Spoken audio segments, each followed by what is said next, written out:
Lastly, and most importantly, this forum is here for you to share your individual perspectives, not debate or review others' responses or experiences. And now I'll pass it over to Dr. G to give you a brief intro to the study. Absolutely. Thank you so much, Alicia. Thank you all for your time that you are investing in today's very important research activity.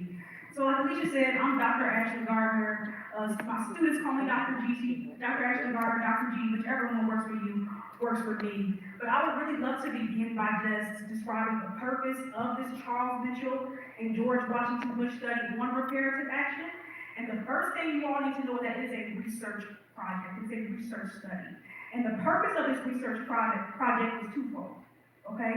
First, to summarize and quantify the impact of slavery and other forms of discrimination faced by victims of U.S. chattel slavery and their descendants. And here, I would really like to pause and define chattel slavery, because we're going to be using that term a lot today. And chattel slavery is when a person is all bought, sold, and inherited as property in the United States. Before in 1865, a chattel enslaved person was enslaved for life, and their children were also born enslaved. And so that's what we mean when we say U.S. chattel slavery specifically, okay? Then the second purpose of this study is to provide legislative policy recommendations for reparations that are rooted in various forms of research. And so, these are the various forms of research I was talking about, okay? So we have teams within this study, and so one team is the historical research team, another team is the genealogy research team, and then we have a community research team, and that's what we're here to do today. We're here to collect community research. And so today, I'm going to be using the term community and community research quite a bit, and so here I would also like to pause and define what we mean when we say community research. And so this is really us gathering insights directly from the community of study.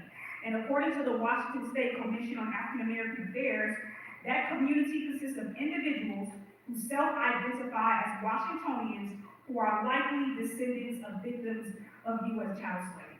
Okay? So, in terms of the types of community research that we are conducting, we have a three-phase process. Okay? The first phase began with us releasing and opening up a community reparations survey in February, and it closes at the end of the month. And so if you have not completed it, we will give you cards on your way out so you can participate in phase one. But now we are in the middle of phase two, by which we are conducting these community listening sessions. And then in 2027, we will facilitate community town halls to show you all our draft reports and then a little bit of back and forth. So that's really our phases of community research, okay? So, once again, this is primarily the platform we will be using for engagement. Was there anybody that was not able to figure out the Continue platform? Fantastic. I just wanted to pause and make sure that Alicia has something to say.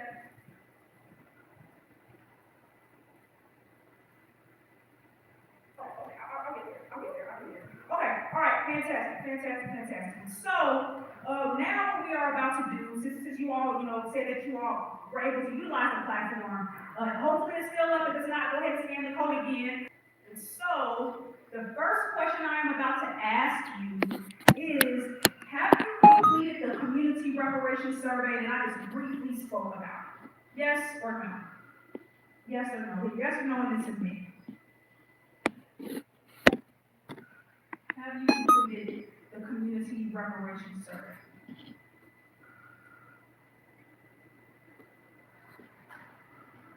All right, so as you can see, the results just populated here on the screen. And what we see so far is 38% of people said yes, and 62% of people said no. So first things first, I would like to thank everyone that already participated in this survey. And for those of you who have not yet had the opportunity to do so, don't worry, like I said, we'll hand you some cards on how to do so at the end of today. But given the large proportion of individuals that did not complete this survey, I would love to just talk about what it is, okay? And so this survey is to gather insights on community members' perceptions on reparations, preferences regarding reparative actions, the type of reparations individuals within the community believe are most appropriate, and things of that nature. And so for the next 5 minutes or so, I'm going to show you all some preliminary results from that survey to really prime and prepare us for the type of questions I'm about to ask you. Okay? All right. So the first question is just a basic demographic question we ask participants, and that is, how do you identify and describe your race? How do you describe your racial identity? And so here on the screen, these results say that 75% of individuals that completed our survey said Black only. Okay, 18% said Black and another race, and so about 93% of participants identified as Black or African American and another race.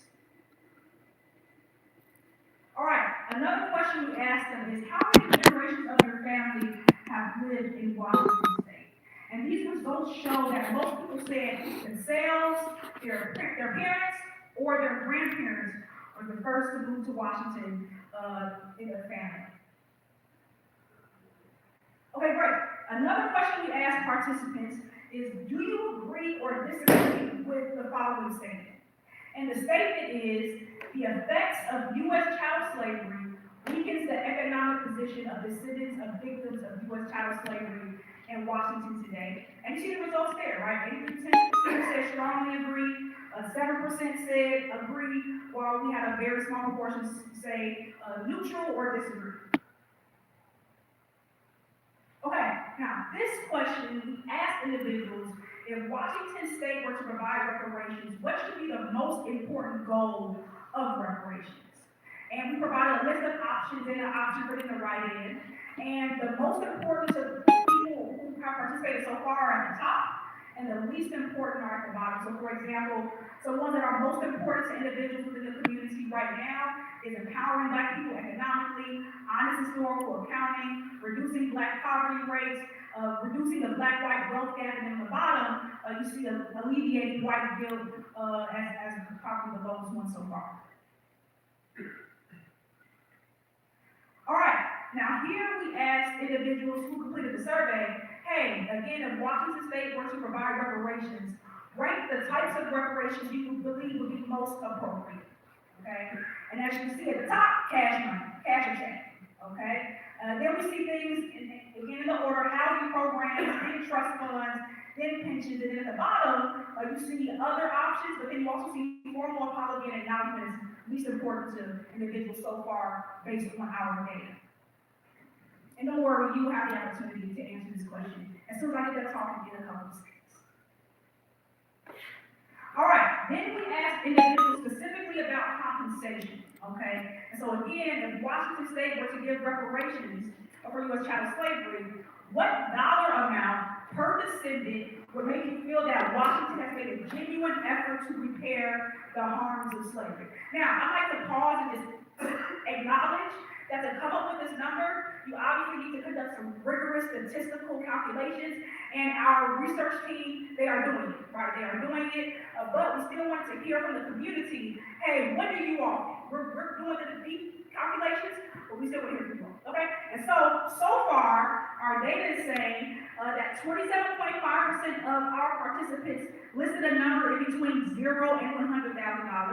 Another notable finding, 30.4% of our participants listed a number in between $500,001 and $1 million, whereas you see the small one here, about 10% of participants identified and listed a number $5 million and $1 and more. So again, just to give you a little bit of insight into this big range of numbers that we received. And then the last preliminary results that I will share before I stop talking and you begin to talk is below what dollar amount per descendant would you doubt the sincerity of Washington's effort to repair the harms of slavery? So below what dollar amount is disrespectful? Okay? And here you see 39.7% of participants listed a number in between $0 and $20,000, whereas you see about 8.8% of participants listed a number over $1 million in one. So again, this is just an opportunity to show you a little bit of what the community is saying so far, but also to prepare you for the conversations we are about to have. And so, Alicia, can you come up and just remind us of a couple of things really quickly? Now we're about to enter into our official listening session component of today, where we'll have the opportunity to voice our perspectives. Again, these are our community norms. Every voice will be captured for the study. A limited opportunity for further insight, so if you are selected to speak before the entire group, please limit your insights to 2 minutes. We will have a timer on the screen, if appropriate. Participate at your own comfort level. If you want to raise your hand and speak out loud, you're more than welcome to. If you want to keep your thoughts to yourself or send us an email afterwards, you're also welcome to do so as well. We just want to collect your insights and whatever form is best for you. Please share your own experiences and perspectives, and as I said, what is shared here stays here. So please don't share any stories, recordings, anything of that nature. Absolutely. So now is the opportunity for us to utilize this platform, and then we'll have some discussion in just a second. And so the very first question for data collection, again, this is a research activity, I would like to ask you all now is, do you believe you are a descendant of a victim of U.S. chattel slavery? Question number one. Do you believe you are a descendant